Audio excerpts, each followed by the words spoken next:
Bonjour. Donc, je suis là pour vous faire une sorte de tour d'horizon du sujet sur lequel on travaille dans le groupe AJUCIeux depuis 5-6 ans, je dirais, et puis donc qui a fait l'objet aussi d'un programme européen qui s'appelle Quantum Imaging, imagerie quantique. Et donc, je vais vous raconter un petit peu qu'est-ce qui se passe quand on met les aspects quantiques dans les problèmes d'imagerie et d'aspect transverse du champ. Alors voilà, on va commencer par une image. C'est une image parmi d'autres. Les images, c'est quelque chose de très important dans le monde actuel. On n'arrête pas d'être inondé d'images. J'ai mis une image biologique parce que c'est la mode, ça permet d'avoir des crédits, on fait des choses là-dedans.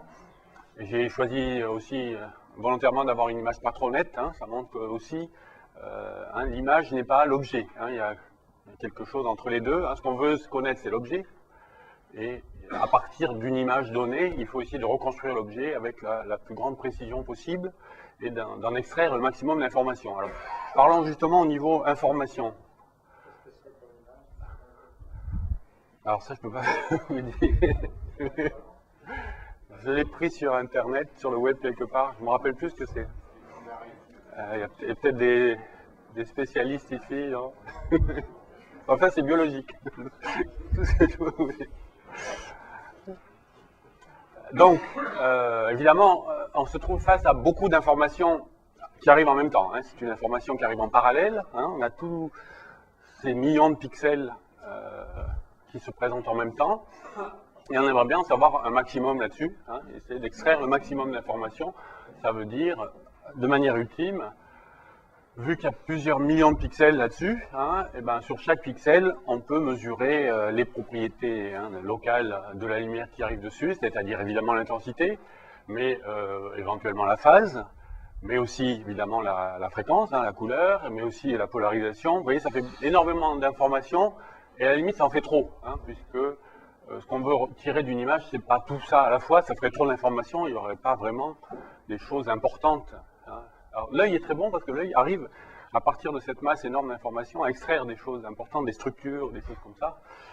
Nous, physiciens, on n'arrive pas à faire ça aussi bien, mais quand même, on peut se poser cette question, extraire moins d'informations, donc extraire des choses intéressantes de cette image, mais le faire le mieux possible, c'est-à-dire avec une sensibilité ou une résolution, donc sensibilité en intensité du paramètre donné, ou en résolution, c'est-à-dire en taille du pixel concerné, donc aller jusqu'au bout, jusqu'au maximum qu'autorisent les lois de la physique. Alors, il y a plusieurs possibilités. La première idée qui vient à l'esprit, c'est non, c'est normal que ce soit pas net. L'image du haut. Par contre, les lettres ouais.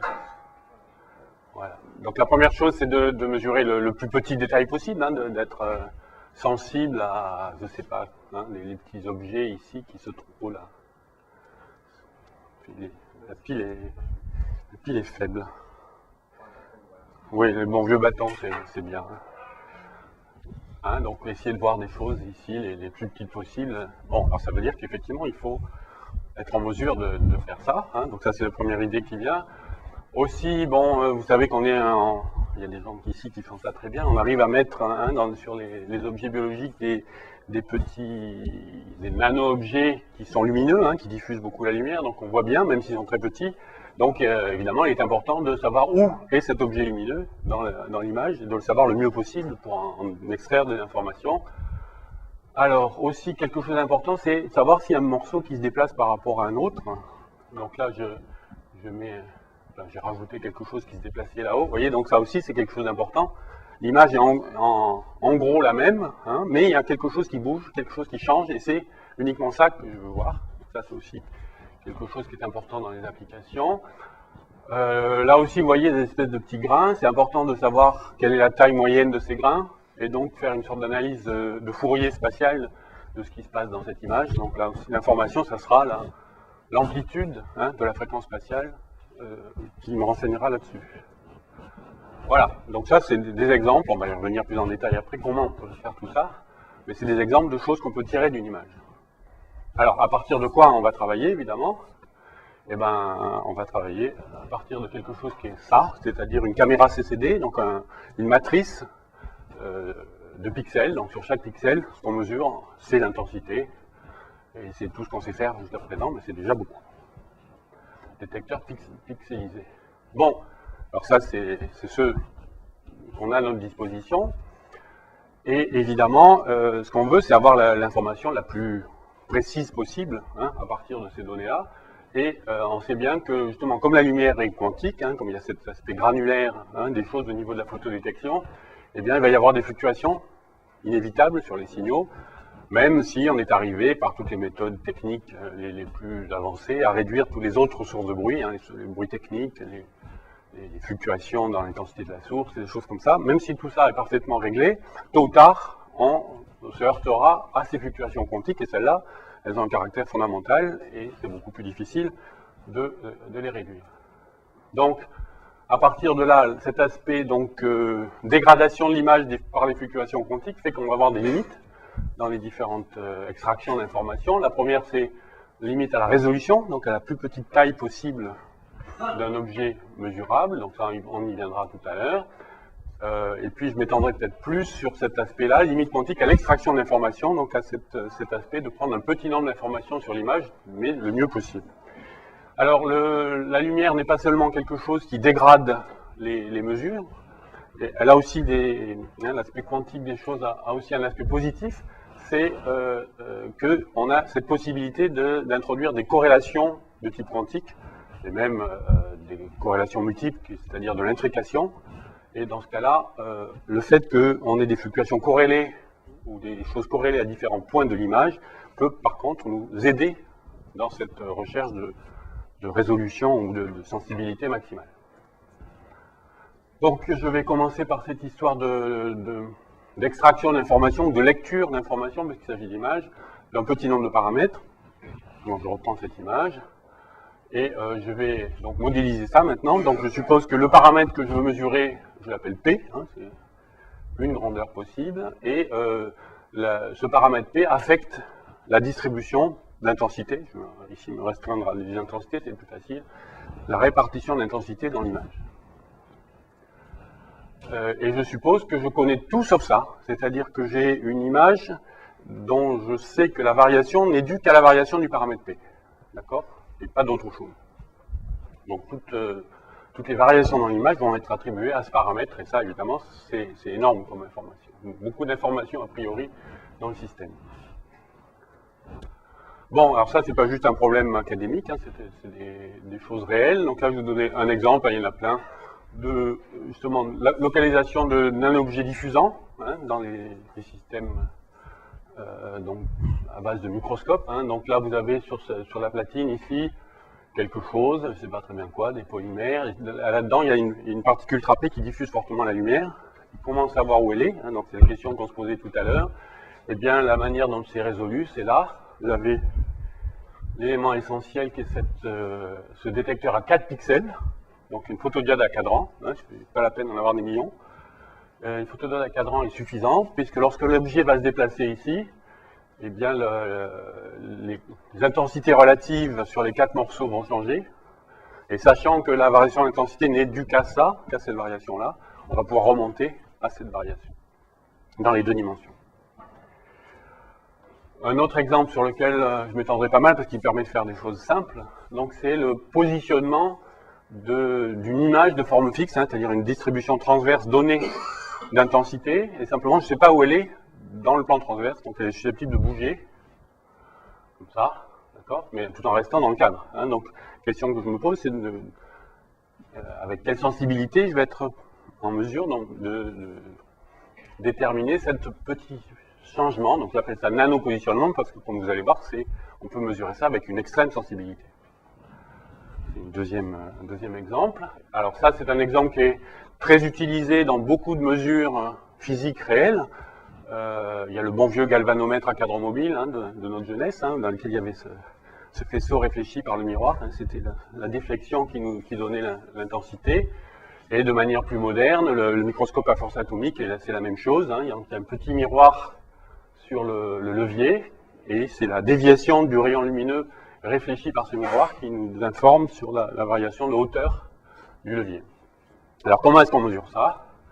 Ben, là aussi, la méthode est extrêmement simple. Donc là, on prend un détecteur à 2 pixels, un détecteur coupé, et on fait la différence entre les deux courants, les deux photocourants. Quand le faisceau est exactement centré, eh bien, ça donne 0. Et puis, si le faisceau va soit d'un côté, soit de l'autre, eh bien, il y a un déséquilibre, soit d'un côté, soit de l'autre. Donc, la partie centrale de la variation du signal est directement proportionnelle au déplacement.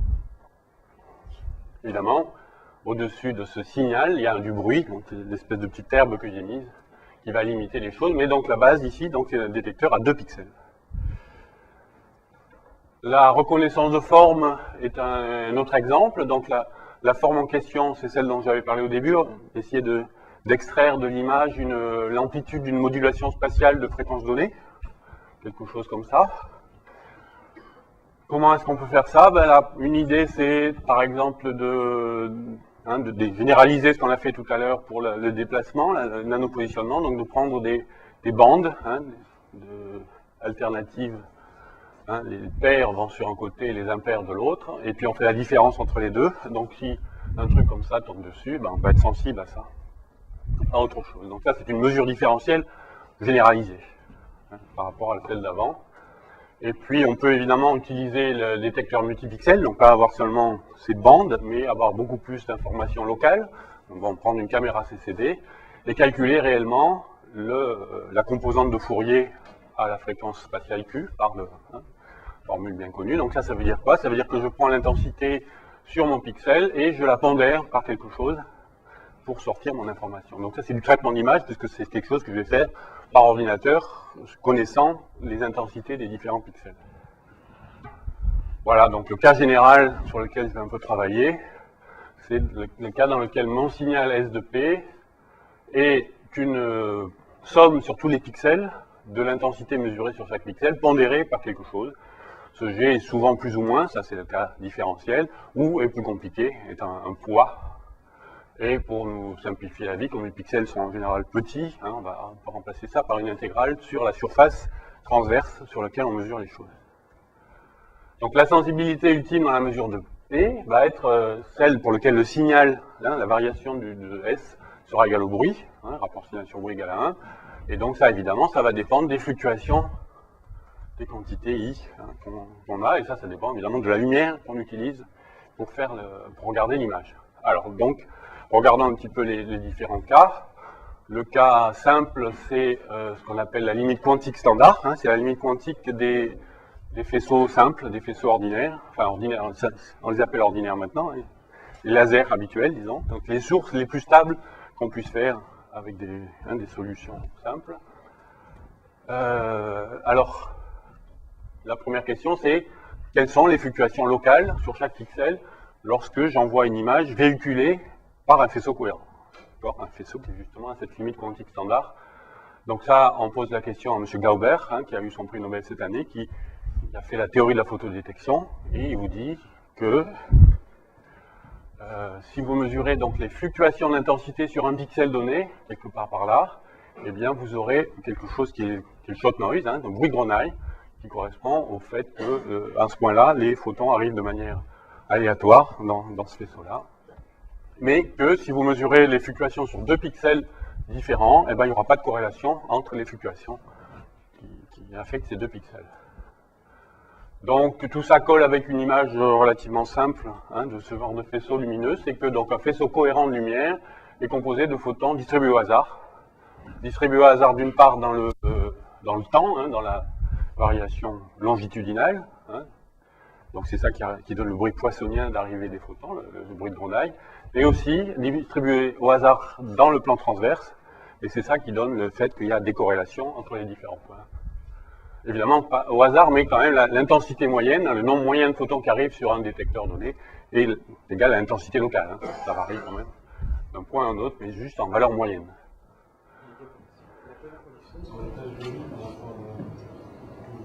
Non, ça c'est... Même quand c'est très multimode, non, ça c'est...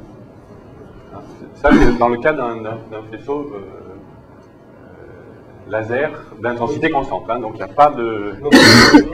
pas de...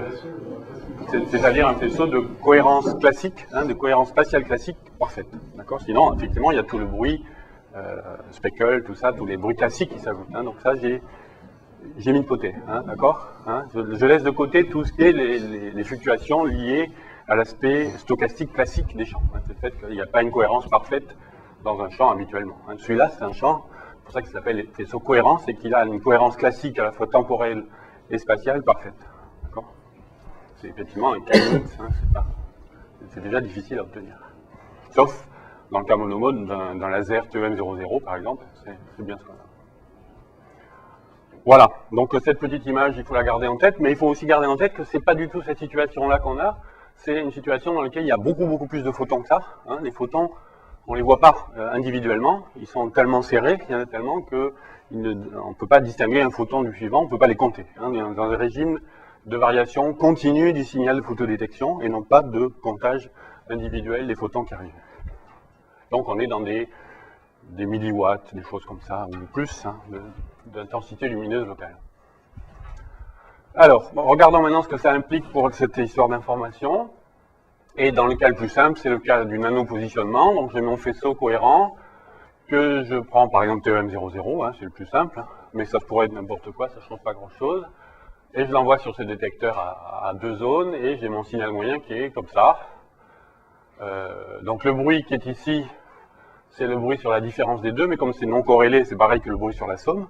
Donc le bruit sur la somme des deux parties, c'est le bruit total. Donc le bruit qu'on a, c'est le shot noise. C'est le même que le shot noise qu'on mesurait si on mesurait l'intensité totale du faisceau. Et donc c'est constant, ça ne change pas, ici, et ça nous donne une herbe de hauteur constante. Si on regarde le signal le plus petit qui est égal à l'herbe, ici, on trouve que la plus petite valeur mesurable possible de ce déplacement, la précision du nanopositionnement, eh ben, c'est la largeur du faisceau, à un facteur numérique près, donc le waste ou quelque chose comme ça, divisé par la racine carrée du nombre de photons total qui sont intervenus dans la mesure, c'est-à-dire le produit du flux par le temps de mesure, le temps de pause. Donc ça peut être très grand, hein, puisqu'on est dans des faisceaux justement où il y a beaucoup de photons, et donc ça veut dire que le delta X peut être beaucoup plus petit que D, et en particulier qu'il n'a pas grand-chose à voir avec la longueur d'onde. Hein, la longueur d'onde n'intervient pas tellement dans ce problème-là, sinon pour limiter inférieurement D. Hein, D, on ne peut pas le focaliser à mieux que lambda. Hein, d'accord ? Donc ça peut être beaucoup plus petit que la longueur d'onde, même classiquement, mais donc, en optique quantique, on aime bien aller au-delà des limites standards, hein, c'est-à-dire que effectivement ça c'est une limite quand même, mais qui n'est pas une vraie limite, hein, c'est une limite de commodité, parce qu'on utilise des faisceaux faciles à faire, disons. Hein, et par contre, il y a par exemple des manips biologiques, des choses comme ça, dans lesquelles on ne peut pas ni augmenter trop l'intensité lumineuse, ni augmenter trop le temps de pause, dans lequel on a un nombre de photons maximum qu'on ne peut pas dépasser, et donc on a une limite sur laquelle on peut essayer de jouer, essayer de voir si on peut aller au-delà en changeant le caractère de la lumière. Donc c'est ce qu'on peut appeler au-delà de cette limite quantique standard, avec maintenant un autre type de lumière, plus travaillée, disons, donc ce qu'on appelle lumière non classique.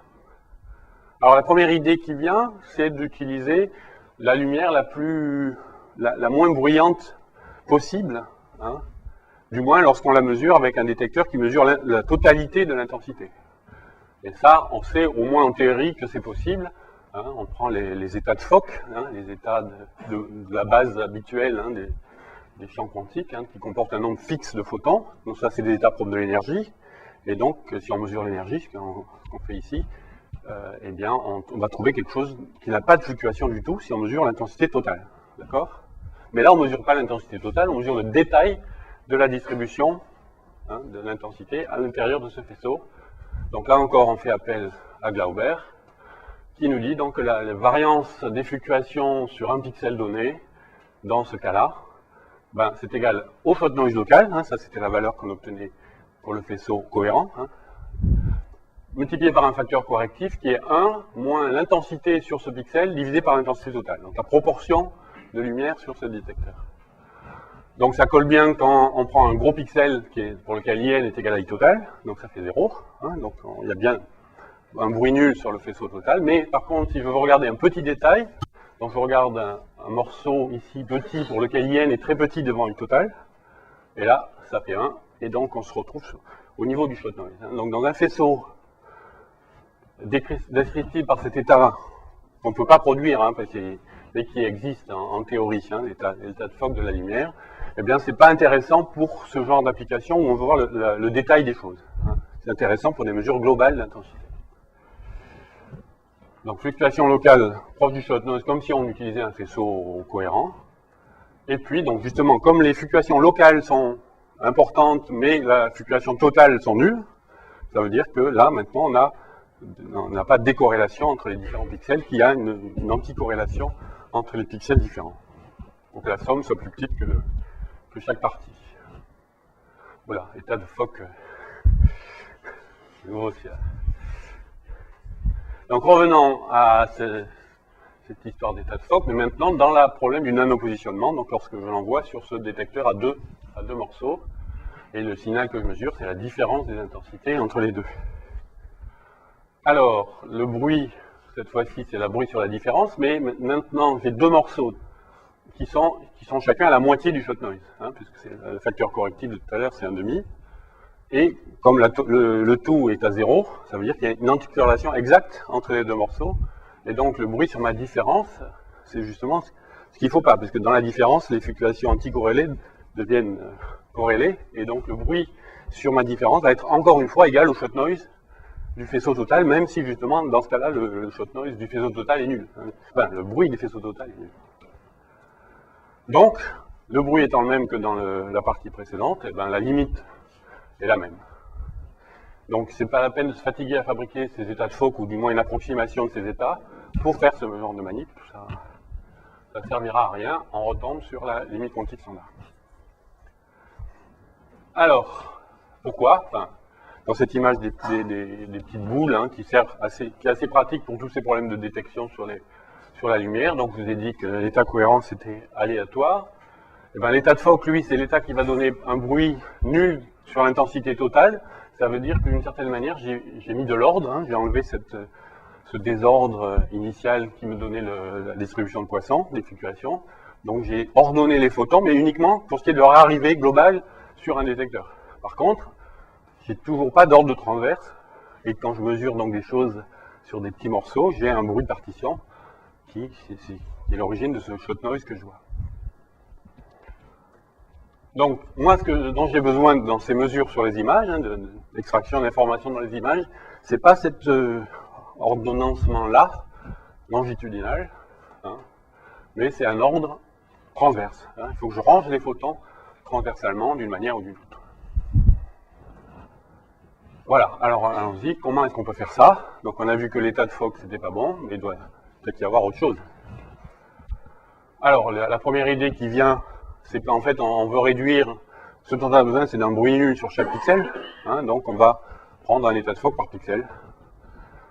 Même je ne sais même pas comment faire exactement pour avoir un état de Fock qui tape sur un pixel et qui ne se déborde pas sur les voisins, des choses comme ça. Bon, c'est peut-être possible, oui, par holographie ou des choses comme ça peut-être, mais en tout cas, c'est compliqué. C'est déjà difficile d'avoir un état qui se rapproche de l'état de Fock expérimentalement pour la mesure globale. On arrive, mais c'est dur. Alors en avoir 1 million. Si, ça serait peut-être possible pour le cas à 2 pixels, parce que ça ferait que 2 sources. Mais c'est quand même quelque chose qui ne peut pas s'étendre à un grand nombre de pixels. Donc, on propose une solution plus économique, qui est d'utiliser un seul état non classique, mais le bon. Le bon état adapté à la mesure qu'on fait. Donc, un seul état comprimé, dans une forme transverse, on dira un mode transverse, mais même si ce mode n'est pas un mode MPQ ou un mode gaussien ou quoi que ce soit, mais on va appeler mode une distribution donnée d'intensité transverse, capable de servir d'élément dans une base de l'espace des états transverses. Alors, donc ici je vous ai parlé d'états comprimés, donc il y a peut-être des gens qui ne se rappellent plus très bien ce que c'est, depuis l'RDEA. Ouais. Donc j'ai fait ici un petit pense-bête sur ce genre de choses. Donc je m'intéresse à un champ monochromatique monomode. Hein, donc monochromatique, mode en fréquence, et monomode transverse. Hein, donc, il est décrit par un seul paramètre complexe, ou il est décrit, si vous voulez, par son amplitude et sa phase, et un point c'est tout. Donc il est de cette forme-là, H0 plus I oméga t plus phi, et si on préfère, on peut l'écrire en fonction des composantes de quadrature, EP et EQ. Donc dans le plan complexe, ou le plan de Fresnel, donc c'est un point, ou un vecteur, hein, dont les coordonnées polaires sont phi E0 et cartésiennes EP et EQ. Bon, si je mets les choses quantiques là-dessus, ben je sais qu'il faut que les opérateurs associés à EP et EQ ne commutent pas, et donc il y a du Heisenberg là-dessous. Les fluctuations sur ces deux quantités EP et EQ sont telles que leur produit est borné inférieurement par quelque chose. Hein, donc ça veut dire qu'il y a du bruit sur EP, ici il y a du bruit sur EQ, et ça veut dire en particulier que ça va donner du bruit sur l'amplitude du vecteur, donc l'intensité qui est le carré de ça, qu'on va mesurer par un détecteur d'intensité, et que ça va donner aussi du bruit de phase, ici sur l'angle du vecteur. Alors ça c'est la limite quantique réelle. Celle-là on ne peut pas la violer, enfin du moins si on la viole le jour ça fera du bruit, hein, on violerait la mécanique quantique. Par contre, il y a une limite quantique dite standard, celle dont j'ai parlé tout à l'heure, qui est une limite sur une sous-classe de champs, ceux pour lesquels il y a égalité dans les fluctuations des deux quadratures, hein, donc la structure du bruit, l'aire de bruit est linéaire symétrique en PQ, et dans ce cas-là, ben, si les deux sont égaux, ça veut dire que chacun d'eux est plus grand que EV, hein, cette tendeur-là. Donc cette fois-ci, on passe d'une limite sur un produit à une limite sur une quantité. Et donc ça implique ça, une certaine valeur ou fluctuation d'intensité ici, et cette limite, c'est justement le shock noise. Donc, le shock noise, c'est la limite quantique standard d'intensité.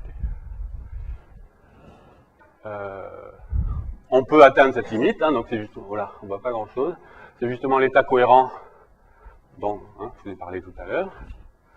Et donc il y a des fluctuations égales à EV à la fois en P et en Q, et un état cohérent, décidément, c'est pas bien choisi ma couleur, un état cohérent intéressant et important, c'est celui dans lequel la valeur moyenne du champ est nulle. Hein. Donc c'est le champ qu'on obtient lorsqu'on éteint toutes les lampes, donc c'est l'obscurité, ou les gens appellent ça le vide. Hein, donc le vide, c'est un état dans lequel il y a des fluctuations autour de zéro, donc ces fluctuations, on les appelle fluctuations du vide, fluctuations d'obscurité. Donc ça, c'est les limites standards, on peut aller au-delà, et donc depuis une quinzaine d'années, ou un peu plus maintenant, les gens ont réussi à fabriquer des états non classiques du champ, donc dans lequel on a cette limite, mais on n'a pas celle-là. Exemple 1, ici l'état comprimé en amplitude, hein, c'est un état donc, par rapport à la cercle que j'avais tout à l'heure, donc j'ai réduit mes fluctuations dans ce sens-là, mais j'ai augmenté les fluctuations dans le sens, donc réduit ce qui est en intensité, augmenté les fluctuations de phase. Donc c'est ça, cet état-là qui est une approximation de l'état de Fock, puisque j'ai moins de fluctuations dans l'intensité. Et de la même manière, sur le vide, voilà. Donc je ne sais pas si vous voyez les petits points là, mais donc l'aire d'incertitude n'est plus ce cercle-là, mais est quelque chose qui a une forme elliptique, donc dans lequel les fluctuations sur une des quantités sont plus petites que EV, mais évidemment, pour satisfaire ça, il faut que les fluctuations sur l'autre soient plus grandes. Mais en tout état de cause, il existe une variable, une observable, sur laquelle les fluctuations sont plus petites que dans le vide, sont meilleures que dans le vide, et donc si on arrive à mettre un signal sur cette quadrature-là, ben, on aura moins de bruit et on pourra utiliser ça. Voilà, donc ça c'est un petit résumé des choses à savoir. Donc justement, c'est ce type d'état qu'on va utiliser, donc le fait qu'il a moins de fluctuations que dans le vide, au moins quand on s'y prend bien, quand on met le signal sur la bonne phase. Et surtout, il ne faut pas mettre un signal sur deux phases, parce que là, ce qu'on gagne sur l'un, on le perdrait sur l'autre. Alors, revenons à notre expression générale, donc bruit quantique sur le traitement de l'image. Donc j'ai un signal dépendant du paramètre P à déterminer, qui est une combinaison linéaire des signaux locaux. Je me donne quand même une contrainte, c'est que je connais la distribution du champ lorsque mon paramètre est nul, par exemple, hein, pour une valeur donnée du paramètre, et que je regarde ce qui se passe autour, et je garde ça fixe. Hein. Donc par exemple, je prends un faisceau TEM00 pour extraire l'image, mais je pourrais prendre aussi comme faisceau initial l'image biologique du début, là, hein, mais l'image biologique en P égale 0, sans déplacement du nano-objet ou des choses comme ça. J'appelle ça le mode d'illumination, c'est le mode, c'est-à-dire la distribution transverse de champ qui contient l'énergie, hein, qui illumine les pixels. Et bien, ce que nous avons établi dans cet article-là, qui est paru cette année, c'est donc que le bruit dans la mesure de S de P, qui a priori vient du bruit sur tous les détecteurs, sur les millions de détecteurs qui sont là, ben, il vient en fait d'un seul mode. Il vient d'un mode qu'on appelle mode de bruit, c'est-à-dire une distribution transverse orthogonale à celle-là, donc l'intégrale de recouvrement entre ces deux-là est nulle, et ce mode, on va l'appeler mode de bruit, puisque c'est celui qui donne tout le bruit dans l'image. Si vous voulez, tous les bruits dans des modes orthogonaux à ceux-là, évidemment, affectent les pixels, mais n'affectent pas cette combinaison-là des pixels. Et ce mode-là, il est très simple, c'est le produit du mode d'illumination par le gain local. Exemple, nanopositionnement. Je prends le faisceau de TM00 pour illuminer. Ma fonction de gain, c'est plus 1 en haut, moins 1 en bas. Donc mon mode de bruit, c'est un machin comme ça, qui est donc le mode gaussien, avec un déphasage de pi au milieu. Donc il y a un front très raide ici de phase au milieu, juste à l'endroit où il y a un changement de détecteur. Pour la modulation spatiale, dans le cas où je prends un signal différentiel généralisé, donc mon mode d'illumination, je peux toujours le prendre TM00, mais je vous ai dit, ça ne joue pas un grand rôle. Ma distribution de gain, c'est plus 1, moins 1, périodique comme ça, et mon mode de bruit, c'est le produit des deux, donc c'est toujours un truc un peu compliqué, dans lequel il y a beaucoup de variations de phase associées. Bon, pour aller au-delà de la limite quantique standard, il faut réduire le bruit dans ma mesure, et pour réduire le bruit dans la mesure, il faut mettre des fluctuations plus petites que les fluctuations du vide sur le mode de bruit. Donc il faut toujours garder le mode d'illumination, il faut quand même l'énergie soit là, et puis dans le mode de bruit, mettre le vide comprimé sur la bonne phase pour que ce qu'on voit sur le signal soit sur la phase comprimée, sur les fluctuations réduites. Donc le résultat de cette superposition de ces deux modes, c'est une distribution un peu compliquée de champs quantiques, donc à la fois ses valeurs moyennes et ses fluctuations. Et le miracle, enfin je ne sais pas si c'est un miracle, mais c'est que ce faisceau total, maintenant, la superposition de ces deux modes, c'est quelque chose qui comporte des corrélations quantiques entre différents points, et même de l'intrication, si on cherche bien, ce dont je vous parlais au début. Plus précisément, donc mon détecteur est comme ça, et le résultat de la superposition de ça et de ça, sur ce détecteur, c'est quelque chose dans lequel, chaque fois que j'ai un photon dans la bande paire, j'ai un photon dans la bande impaire, dans une des bandes impaires, et ainsi de suite. Donc ce truc-là est formé de plein de photons jumeaux, dans les 2 à 2, dans les différentes zones, et évidemment beaucoup, de telle sorte qu'ils se recouvrent tous et qu'on ne voit pas la granularité comme ça. Donc le résultat de cette superposition d'un état comprimé et d'un état cohérent, dans des modes bien adaptés, c'est justement ce que je cherchais à voir, c'est cette histoire d'ordre spatial dans les photons. On peut faire ça non seulement à une dimension, mais à 2 dimensions, parce que dans le nanopositionnement, on aimerait bien connaître X et Y. Donc c'est le cas où je mesurais 2 paramètres dans l'image et pas un seul. Dans ce cas-là, il faut un détecteur à cadran, c'est ce qu'on avait vu dans l'exemple au début, et donc faire la différence des 2 gauches moins les 2 droits, ou des 2 hauts moins les 2 bas, pour avoir les 2 informations. Et donc pour réduire à la fois le bruit sur les 2 mesures simultanées, il faut prendre les modes de bruit des 2 mesures. Donc ça, c'est le mode d'illumination, c'est le TM00 qui est cette fois-ci décrit dans le plan transverse, XY. Et je le mets dans un état cohérent. L'autre, celui qui me permet de mesurer X, c'est quelque chose qui est déphasé de pi le long de l'axe des X. Donc c'est ce mode-là, je le mets dans un vide comprimé.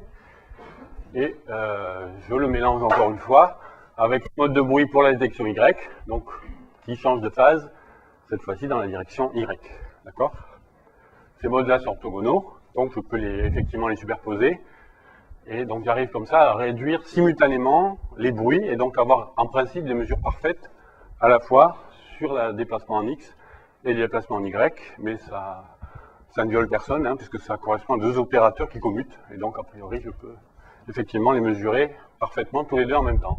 Et dans ce cas-là, on a mis un peu plus d'ordre encore sur le faisceau, on a rangé en rang 4 par 4 des photons dans le faisceau, comme les élèves qui rentrent en classe, enfin, dans le temps, je ne sais plus s'ils font ça maintenant toujours, 4 par 4. Alors bon, on sait la réponse théorique, ce qu'il faut faire Maintenant, il faut savoir comment le faire, comment produire ces faisceaux. Alors là, on a bénéficié d'une collaboration très fructueuse avec une équipe de Canberra, de Hans Bacor, avec lequel on a fait les manips, il y a eu des échanges. Nicolas Treps, notamment, a été postdoc pendant un an chez eux. Alors, comment faire pour... Bon, un état comprimé, on sait faire. Hein, ça fait maintenant pas mal d'années qu'on sait faire ça. Justement, à Canberra, ils savaient faire ça avec beaucoup de stabilité, d'efficacité. Donc, c'est pour ça qu'on est allé les voir. Et maintenant, il s'agit de faire ce mélange un petit peu compliqué entre ces différents modes, et puis aussi de mettre l'état dans ces modes bizarres, avec des déphasages de pi au bon endroit. Donc, on a la première technique qui vient à l'idée, évidemment, c'est d'utiliser une lame semi-réfléchissante qui permet de mélanger deux faisceaux. Donc, on va prendre le faisceau de M00, le faisceau coupé, et on les mélange sur une lame, et on a bien le recouvrement des deux. L'ennui, c'est qu'une lame semi n'a pas une seule sortie, mais on en a deux. Et donc, il y a la moitié des choses qui sont perdues ici. Alors, c'est pas très grave, de certaine manière, mais si pour un état comprimé, les pertes sont des choses très embêtantes. Chaque fois qu'on a des pertes sur un faisceau non classique, on diminue les effets non classiques. On diminue la compression par le facteur de perte. Donc, il vaut mieux éviter ce genre de choses. Par contre, on peut se le permettre pour un faisceau cohérent. Le faisceau cohérent reste cohérent même quand il est atténué. Ces fluctuations ne changent pas. Ça change en valeur totale, mais le rapport est le même. Donc la deuxième idée qu'on a utilisée donc une année après, dans cet article-là, c'est d'utiliser comme mélangeur un mélangeur parfait, c'est-à-dire qui mélange sans perte. Et ça c'est possible parce que les états sont orthogonaux. Donc les états orthogonaux, en principe, on peut les combiner. Et ça c'est une cavité Fabry-Perot, donc qui est enfermée dans cette boîte, qui est une cavité en anneau, une cavité triangulaire avec deux miroirs ici de transmission égale. Donc cette cavité est mise à résonance avec le mode TEN00, et c'est une cavité non dégénérée transversalement, c'est-à-dire qu'elle n'est en résonance qu'avec ce mode-là. Tous les modes orthogonaux à celui-là ne sont pas transmis. Donc si j'envoie autre chose que ça ici, ça va être réfléchi. Mais bon, c'est pas que ce soit réfléchi ici, c'est que ça se combine avec l'autre côté. Donc évidemment, ce qu'on va faire, c'est injecter l'autre mode ici, et il va se recombiner parfaitement, du moins en théorie, parfaitement avec le premier. Voilà, ça c'est les choses au niveau de la manip. Donc l'idée c'est de mettre sur ce pauvre petit détecteur à cadran ici, l'ensemble des trois faisceaux lumineux qui permettront de faire la mesure à la fois en X et en Y de nanopositionnement. D'accord? Donc il est là, et il y a 4 cadrans ici. Vous ne pouvez pas les voir évidemment. Et puis donc on a besoin de la cavité, et puis de lames de phase. Et les lames de phase, c'est les choses qui sont nécessaires pour mettre les déphasages de pi au bon endroit sur les faisceaux. Alors, vous me direz, avec ces choses-là, ça va faire de la diffraction, parce que je fais une variation d'amplitude du champ forte à l'endroit où se crée le déphasage de pi, mais on a un système d'imagerie, on fait l'image de ce plan-là sur le détecteur, et bon, la diffraction est très limitée dans ce cas-là. Alors, première chose, je prends mon premier compresseur, squeezer, donc ça, c'est un système qu'on sait faire, et on sait produire donc un état comprimé, un vide comprimé, donc cet état de valeur moyenne nulle, qui a des fluctuations augmentées sur une quadrature et diminuées sur l'autre, dans un mode TEN00, parce que c'est dans le mode de cavité. Donc c'est le bon mode pour qu'il soit transmis par la cavité. Et bon, expérimentalement, vous voyez, c'est pas mauvais, 95% de transmission. Et puis on met ici une lame de 95% de réflexion, qui fait qu'elle introduit 5% de perte. Donc on va détruire, donc ça va faire 5 plus 5%, 10% de perte pour l'état comprimé. Une petite dégradation, mais on peut vivre avec. Deuxième état comprimé, alors lui, il faut qu'il ait une différence de phase différente. Donc on met la lame de phase ad hoc dessus, on le fait rentrer sur la cavité de l'autre côté, et maintenant ça fait 94% de réflexion, pas mauvais non plus. Et ensuite la lame réfléchissante ici renlève encore 5%, et donc il y a une dizaine de pourcents de perte pour ce deuxième état comprimé. Ça en fait deux. Le troisième, c'est le faisceau cohérent, c'est plus facile, donc c'est un laser qui est cohérent avec qui a une cohérence de phase avec ce qui est de l'autre côté, puisque justement la relation de phase entre les champs est très importante. Et lui, donc, je lui mets une lame de phase aussi, parce que là, je n'ai pas mis de lame de phase sur le premier squeezer, donc on peut se rendre compte que dans ce cas-là, il faut mettre une lame de phase sur le faisceau d'illumination, et lui, il passe à travers la lame 95%, donc il y a 95% d'énergie qui est perdue, mais les 5% qui passent ici sont dans un état cohérent et arrivent bien sur le détecteur. J'ai perdu en intensité, mais c'est pas bien grave. C'est plus simple en tout cas que d'avoir mis 2 cavités Fabry-Pérot.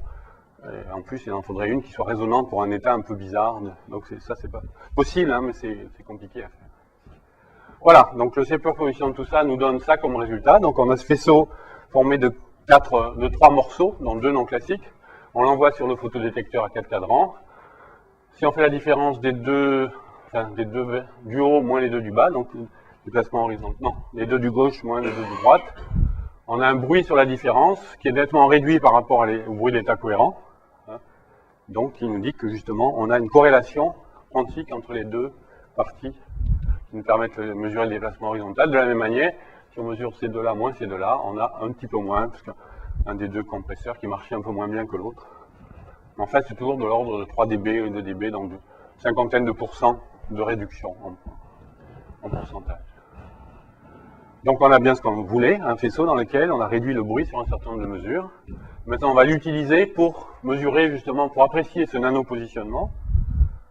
Et je ne sais pas si vous avez vu le truc précédent. Donc ça, c'est une analyse en fréquence, hein, donc c'est la fréquence de bruit, et c'est autour de quelques mégahertz. C'est-à-dire que le bruit est réduit non pas pour des fluctuations de très basse fréquence, mais pour des fluctuations... En fait, on peut aller beaucoup plus bas que ça, mais après, c'est là qu'on a regardé, aux alentours de 5 MHz. Dans un endroit où les lasers sont assez calmes. Et donc, ce qu'on mesure, en fait, c'est pas un déplacement continu du faisceau lumineux, hein, autour de la fréquence nulle, mais un déplacement autour de la fréquence de 5 MHz. Donc, en fait, c'est une oscillation. Et c'est mieux, expérimentalement, parce que si vous essayez de voir des déplacements avec cette sensibilité-là sur un faisceau autour de la composante continue, vous êtes sensible à toutes les vibrations du coin, au métro, aux gens qui parlent, etc., hein, aux fluctuations de l'air. À 5 MHz, par contre, vous n'avez plus rien de tout ça. Donc tout ce qu'on voit, c'est le bruit résiduel. Donc ça, c'est le signal qu'on mesure en fonction de l'amplitude de l'oscillation. Donc on espère une variation linéaire, hein, entre les deux, pour le faisceau cohérent et pour ce faisceau compliqué qu'on a fabriqué. Donc pour le faisceau cohérent, vous voyez qu'effectivement, il y a une variation linéaire entre les deux. Et ça nous dit qu'effectivement, on peut utiliser ça pour mesurer les choses. Mais évidemment, lorsque le déplacement est très petit, on atteint un plateau, on atteint un niveau de bruit qui empêche de voir les déplacements les plus petits. Et si on utilise le faisceau formé des 3 états, eh bien on a la même variation linéaire avec un peu moins de bruit, donc c'est un peu en dessous. Mais surtout, la variation reste linéaire sur un plus grand intervalle et permet donc de mesurer des déplacements ou des oscillations d'amplitude plus faibles que l'autre. Donc vous voyez l'échelle ici, hein, l'oscillation est une oscillation vraiment très petite de l'ordre de l'angstrom sur le faisceau qui fait, lui, une fraction de millimètre de diamètre. Donc c'est le racine de n en question là, sur lequel on gagne. Donc on a amélioré les choses d'environ 70% sur la mesure verticale. Là je vous ai montré que la verticale, mais sur l'autre, c'est un tout petit peu moins bien. Vous avez vu que le squeezing était un peu moins bon, donc 60%. Donc tout ça, c'est des grosses manipes. On a des effets, mais le drame de notre domaine, c'est que ces effets sont relativement faibles. Vous voyez, on gagne un facteur, même pas 2, enfin presque 2, sur le rapport signal-sur-bruit et sur la sensibilité. Donc c'est bien, on est content. Mais de là à l'utiliser dans des vraies applications, c'est un pas que, pour le moment, personne n'a franchi. Alors, continuons. Optimisation de l'extraction d'informations. Pour le moment, on s'est occupé de quoi? On s'est occupé du bruit. On a réduit le bruit. Mais ce qui est important dans l'extraction, dans l'information en général, c'est pas le bruit, c'est pas le signal, c'est le signal sur bruit. C'est quelque chose d'important. Donc là, on a réduit le bruit. Est-ce qu'on ne pourrait pas augmenter le signal? Ce serait peut-être plus simple aussi. Hein. Alors, on fait appel à des gens de théorie de l'information, par exemple, qui nous disent des choses très, très sensées. Et que justement, quand on s'intéresse à ça, quand on s'intéresse à un problème d'estimation, hein, d'optimisation dans une estimation de paramètres, eh ben, ils vous disent que théorie de l'information montre qu'il y a une limite inférieure à la variance de tout estimateur, qui est indépendante de la manière dont on le mesure. Hein, c'est des arguments statistiques. Cette limite s'appelle la limite de Kramer-Rao. Donc nous, on ne savait pas très bien ça, et heureusement, on collabore avec des gens compétents, Philippe Réfrégier à Marseille. Donc on a une certaine valeur qui nous dit le meilleur rapport signal sur bruit qu'on peut obtenir, mais on ne sait pas comment l'obtenir. Alors, on va essayer quand même. Hein. Donc, essayons d'optimiser cette mesure de P par le traitement d'image. Hein. Donc, je vous rappelle, le traitement d'image, c'est calculer ça avec un facteur de pondération G de X et d'Y, mais pour le moment, on l'a pris de manière arbitraire, le G de X et Y. On a senti que, hein, on pouvait prendre plus 1, moins 1, par exemple, ou des choses comme ça, mais c'était tout à fait arbitraire. Donc, le problème d'optimisation, il se situe à ce niveau-là. Trouver le meilleur G qui permette d'avoir le meilleur rapport signal sur bruit, avec un certain nombre de contraintes, évidemment. Les contraintes ici, c'est d'avoir un mode d'illumination donné. Hein. Donc, j'éclaire mon système avec une distribution transverse donnée. Bon, ben, c'est un problème facile à résoudre, hein, bien posé, donc soluble. Et donc, ce qu'on obtient, c'est ça. C'est dans le cas d'un faisceau cohérent, donc limite quantique standard. Le rapport signal sur bruit maximum sur la détermination de P s'obtient en prenant un gain G de X et de Y qui est la dérivée logarithmique du mode d'illumination par rapport aux paramètres. Faut pas, hein, ça sort des calculs. Et donc, si on veut aller au-delà de cette limite quantique standard, il faut mettre un état non classique dans le mode de bruit associé. Le mode de bruit, si vous vous rappelez, c'est le produit de G par U0. Et donc, le produit G par U0, c'est justement la dérivée du mode par rapport aux paramètres. Donc, c'est simple. Exemple du nanopositionnement, qui est le cas lequel on s'est tendu le plus. On a un mode d'illumination en e puissance moins x2 sur W2, le mode gaussien, hein, le mode M00. La dérivée de ça par rapport à x, x c'est la position, c'est bien ça que je veux mesurer, c'est mon paramètre P. Donc ça fait x et puissance moins x2 sur W2, c'est le mode TM01. D'accord? Donc ça c'est mon mode de bruit. Et mon gain, c'est le rapport des deux, le rapport de ça à ça, et ça fait x. Voilà le gain optimal qu'il faut mettre, avec lequel il faut pondérer les pixels pour avoir la meilleure mesure possible de déplacement par rapport à ce que j'en avais utilisé nous, qui était ça, plus 1, moins 1 sur les deux moitiés. Vous voyez que c'est assez logique. La partie centrale ici du faisceau n'est pas utile pour la mesure de déplacement, puisque quand on déplace ça, comme c'est plat, hein, on ne voit pas la variation. Donc il vaut mieux éliminer cet endroit-là et être plus sensible à ce qui se passe à l'endroit où ça varie le plus fort, hein, donc sur les côtés. Donc c'est bien ce que fait ce genre de pondération-là, donc c'est logique. Bon, on aurait pu l'écrire un peu à la main aussi, mais là, ce qu'on a montré, c'est que c'était l'optimum. Alors, on pourrait aussi dire c'est évident, puisqu'en fait, ce que vous mesurez, c'est x fois l'intensité, hein, c'est ça, finalement, S de P, c'est G de x fois l'intensité, donc x fois l'intensité, c'est la valeur moyenne de x, c'est la valeur moyenne de la position, donc c'est pas étonnant que pour mesurer une position, il faille déterminer la valeur moyenne de la position. Mais c'est pas tout à fait si simple que ça, parce que vous voyez, ça c'est lié à la forme même du faisceau. Si j'avais pris une autre forme ici, je n'aurais pas eu la même dérivée, et je n'aurais pas trouvé x. Donc le fait qu'on se soit x, c'est uniquement pour le mode TM00. Bon. Et puis bon, on gagne comme ça 22%, hein, c'est le rapport des signaux sur bruit entre les deux, donc ça permet de gagner ça sans avoir à faire de compression. Et après, on peut gagner aussi par rapport à ça en utilisant un mode comprimé dans ce mode-là. Alors, il me reste un petit peu de temps pour aborder une autre question, donc, dont je vous avais parlé au départ.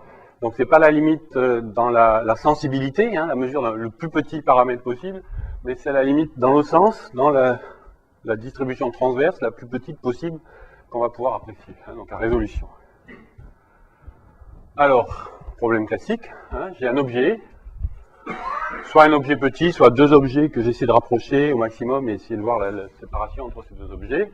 J'ai un système imageant quelconque, hein, une lentille ou plusieurs, et j'ai l'image que j'obtiens avec ce truc-là. L'objet a un champ de vision, hein, donc il est dans une zone finie de l'espace, hein, et comme toujours, le dispositif optique a une pupille, hein, un diaphragme qui limite la lumière qui peut être mesurée avec. Donc c'est un problème qui est bien connu, hein, qui a été traité par Rayleigh en particulier. Et vous savez ce qu'il dit, c'est qu'il faut, hein, on va distinguer les choses quand les deux pics seront séparés de plus que la moitié. Hein, enfin, deux objets auront leur pic de diffraction séparé de plus de la moitié du pic. Alors ça c'est c'est un critère, disons, du 19e siècle. Hein. C'est un critère qui est lié au fait que les détecteurs du 19e siècle, c'était l'œil, ou la plaque photo qui est une aide de l'œil, détecteurs qui sont très sensibles, hein, qui voient des intensités faibles, mais qui sont très non linéaires. Hein, donc ils saturent très vite. Et donc c'est un peu du tout ou rien. Hein. Je vois ou je vois pas, et donc c'est pour ça que j'ai un spot ou j'ai pas de spot. Enfin, j'ai un spot qu'on peut approximer plus ou moins par quelque chose de carré. Hein. Donc ça, c'est le critère de Rayleigh, et puis bon, il vous dit que c'est en gros lambda à l'ouverture numérique près, des choses comme ça. Bon, maintenant, on a fait des progrès technologiques. On a ces fameux détecteurs qui sont résolus dans l'espace et qui sont très linéaires cette fois-ci par rapport à l'intensité, et qui ont une dynamique très grande. Hein. Ils peuvent mesurer à la fois des faibles intensités et des fortes intensités. Donc ils sont à même de suivre avec une grande précision la forme exacte, hein, de l'image. Et en plus, on a cet aspect-là, c'est que prenant l'information sur une caméra CCD, on peut ensuite la traiter par ordinateur pour essayer d'extraire l'image, l'objet. Bon, et les choses se dégradent là aussi, ici, non pas du fait de la diffraction, enfin, on va voir plus précisément après, mais du fait que, comme je le disais au début, il y a du bruit sur l'image, et donc on ne va pas pouvoir connaître parfaitement la distribution d'intensité de l'image. Hein, dégradation à ce niveau-là. Alors, regardons ça d'un petit peu plus près. Dans le cas limite quantique standard, donc dans le cas où j'éclaire mon objet, mon petit objet, par de la lumière cohérente, toujours à mon système optique et mon image. Donc ça, c'est un dispositif dont je ne sais pas grand-chose, enfin ça dépend, si je spécifie bien, il faut connaître, hein, évidemment, mais je sais que c'est linéaire, hein, c'est un système linéaire, donc je sais qu'il a des états propres, avec des valeurs propres qui correspondent à des facteurs de transmission, hein, c'est-à-dire il existe des distributions transverses d'amplitude au niveau de l'objet, que je retrouve identiques à l'image, hein, dans le plan de l'image, avec un facteur de transmission près, parce qu'à cause du diaphragme ici, hein, il y a l'intensité qui est perdue, par contre la forme est conservée. Hein, ça c'est une propriété de base d'un état propre. Alors quand on utilise une lentille unique, ça s'appelle l'état prolate sphéroïdal, je ne sais même pas comment on dit ça en français. Bon, c'est une fonction spéciale qui ressemble toujours à des modes orthogonaux, c'est-à-dire le premier a une bosse, le second a deux bosses, etc. Le pair, impair, etc. Et bon, donc ça c'est la base sur laquelle il faut se placer si on veut évidemment faire les choses correctement. Mon objet, s'il est justement égal à un de ses états propres, ben, l'image c'est cet état fois le facteur de transmission. Donc si mon image, j'arrive à la décomposer sur cette base des Fn, je prends la transformation inverse, et mon objet c'est Cn sur Tn fois ça. D'accord? Donc la connaissance des Tn, des Fn et des Cn me permet de reconstruire l'objet sans, a priori, que la diffraction joue un rôle ici. La diffraction joue un rôle dans la forme des états Fn, mais pas au-delà. Hein, d'accord? Elle joue un rôle aussi ici, c'est que les facteurs Tn de transmission, on s'aperçoit que, en fait, il y a un certain nombre de modes qui sont bien transmis, donc il y en a des Tn proches de 1, et puis ça tombe à 10-5, 10-6 très rapidement. Hein, donc il y a des modes élevés, hein, qui oscillent beaucoup, passent mal. Hein, c'est normal, puisqu'ils sont beaucoup diffractés, donc ils se heurtent au diaphragme ici. Hein. Et donc, quand je divise par ça, évidemment, un petit bruit sur Cn divisé par 10-5 va me donner un gros bruit sur l'objet. D'accord? Donc c'est ça qui va limiter en fait la résolution. Donc tout ça, on peut le quantifier. Ça a été fait il y a une vingtaine d'années, hein, donc c'est la limite standard dans la mesure d'objets. Bon, je ne rentre pas dans le détail. Donc on peut faire mieux que lambda avec ce genre de technique-là, mais pratiquement pas beaucoup mieux que lambda. Hein, ça s'appelle les techniques de super résolution. Ces fonctions ne sont pas très agréables, elles convergent mal, etc. Donc la décomposition est difficile à obtenir. La division par des facteurs proches de 0 pose problème, évidemment, ce qui fait qu'on arrive à gagner un facteur 2 ou 3 par rapport à lambda avec ce genre de méthode, et encore dans certains cas, pas beaucoup plus que ça. Hein. Donc c'est par exemple utilisé pour les images prises par les sondes spatiales sur les planètes. Hein. Donc ça permet d'améliorer les choses, un facteur 2 ou 3 quand même. Parce qu'elles connaissent bien tous les systèmes, évidemment. Bon, maintenant, toujours pareil, ma question c'est d'aller au-delà, faire mieux que ça, avec, c'est une sorte d'obsession qu'on a, hein, le petit quantique, d'essayer de faire mieux. Alors, donc ça, on avait regardé ça il y a un certain temps. Est-ce qu'on peut améliorer cette résolution en utilisant une illumination de l'objet par une lumière bien adaptée? Ben oui, il suffit évidemment de mettre des états comprimés dans les modes FN. Donc ça paraît simple à dire comme ça. En fait, ça n'est pas tant que ça. C'est ça, on s'est aperçu de ça. C'est que la lumière non classique, donc bien adaptée, comprimée dans ces modes-là, en fait, elle doit évidemment traverser l'objet, donc il faut que ce soit un objet diffusant, un objet transparent, un objet de phase essentiellement. C'est un objet qui arrête la lumière, il va faire une perte et il va encore dégrader les effets quantiques dont je vais parler tout à l'heure. Mais surtout, c'est qu'il faut aussi que cette lumière non classique aille sur les côtés. C'est-à-dire que la lumière qu'on va obtenir ici va être la résultante de tout ça. Donc l'intégrale de Fresnel, de tous ces trucs-là. Et pourquoi ça? Parce qu'a priori, là, il n'y a pas, je suis dans le hors du champ.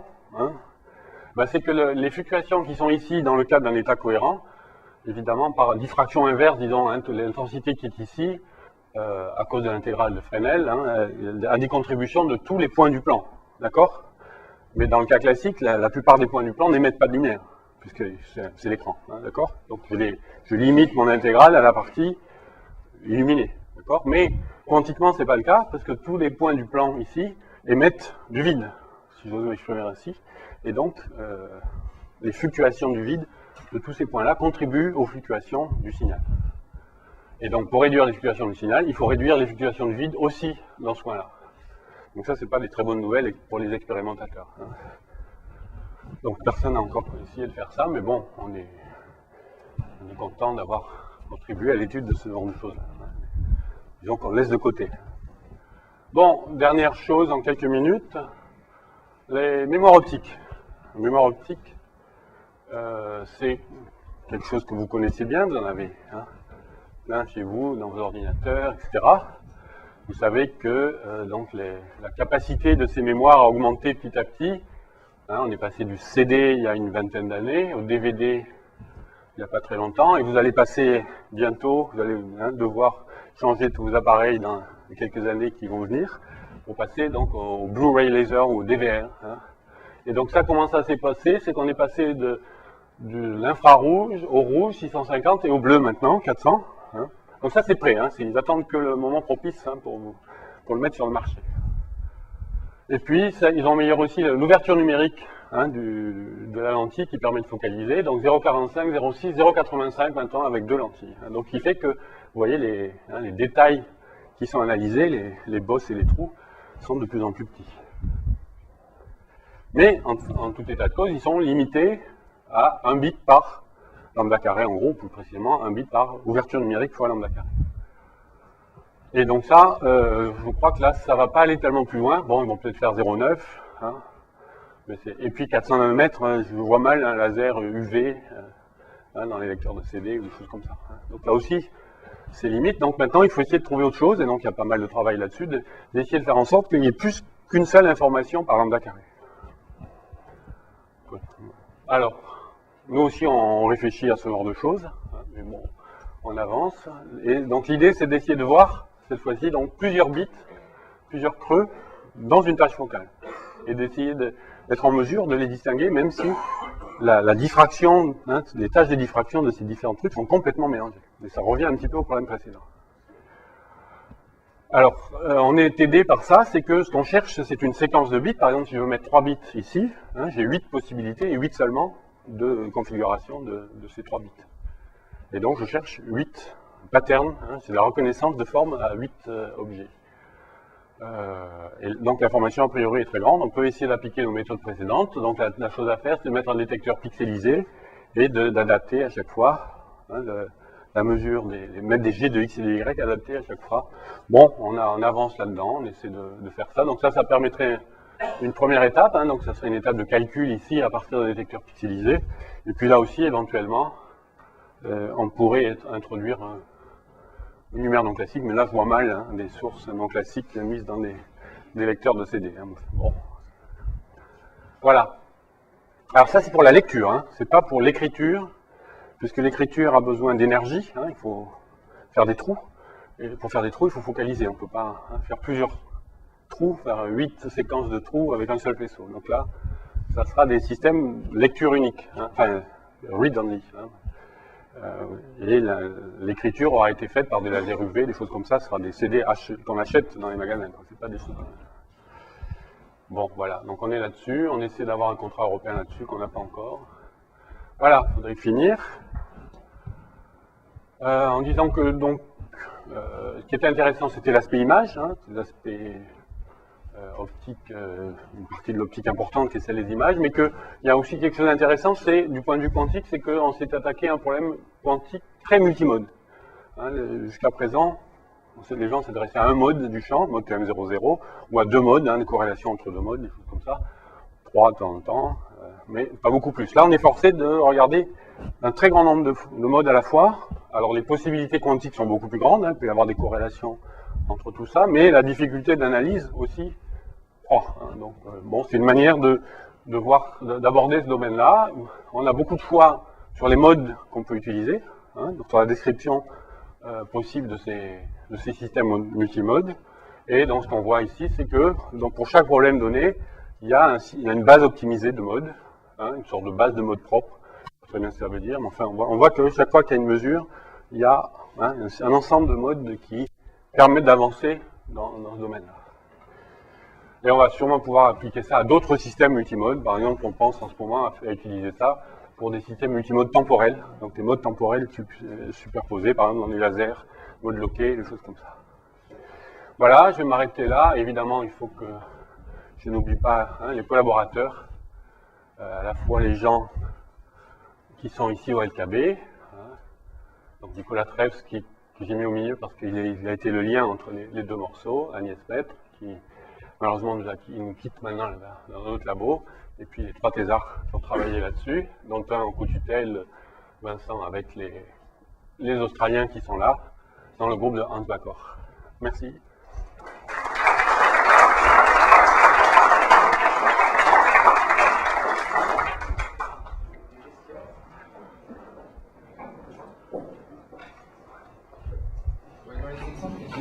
Le mode de bruit, c'est l'exacéré, il est orthogonal au mode d'élimination. Oui. Est-ce que ça augmente le bruit si c'est un cas c'est le cas. Tel qu'on a calculé là, il est orthogonal, voilà. Forcément. Mais ça venait de parce que la fonction G de gain. C'est ça, oui. Voilà. Parce que c'est l'optimisé, c'est la dérivée de l'autre, et donc par intégration par partie, on montre qu'ils sont orthogonaux. Et avant de dériver, si je prends, tu as le détecteur à 2 pixels, par exemple, tu fais une soustraction, c'est la fonction de gain, ce qui définit le mode de bruit. Est-ce que ça fait là, tu avais la chose qui était orthogonale. Oui. Et s'il n'est pas orthogonal, est-ce que ça augmente le bruit? Oui, je pense. A priori, oui. C'est plutôt pas que ça augmente le bruit, ça diminue les possibilités de réduction de bruit. Puisque la partie non orthogonale est une perte, en fait, sur l'autre côté. Oui. À propos du mode de bruit, je n'ai pas compris pourquoi tu l'appelles mode de bruit. Parce que pour moi, c'est le mode du signal d'erreur, point barre. Oui, si tu veux. C'est la dérivée par. Non. Je veux dire, tu l'optimises, c'est-à-dire que tu l'optimises à partir de l'élimination, le signal d'erreur. Non. Optimise le rapport signal-bruit. Non, tu optimises le signal d'erreur. Parce que au bout du compte, ton mode de bruit, c'est le signal d'erreur par rapport à la positionnement de ton. Oui, mais je n'optimise pas ce mode-là, j'optimise G. Dans la première étape, faisceau cohérent. Le faisceau cohérent, je ne touche pas au mode de bruit. Oui. Tu vas optimiser tu vas mettre un signal d'erreur, tu vas calculer un signal d'erreur à partir de là, oui. Et c'est ce signal d'erreur qui est ton mode de bruit. Non. C'est le bruit dans le mode du signal d'erreur.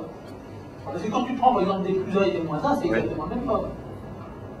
Quand tu veux calculer ton signal d'erreur, ce que tu as fait, c'est que tu prends des données et tu fais exactement le même calcul. Tu mets les plus 1 et les moins 1 et c'est exactement le même bruit. C'est la même chose. Il n'y a pas de différence.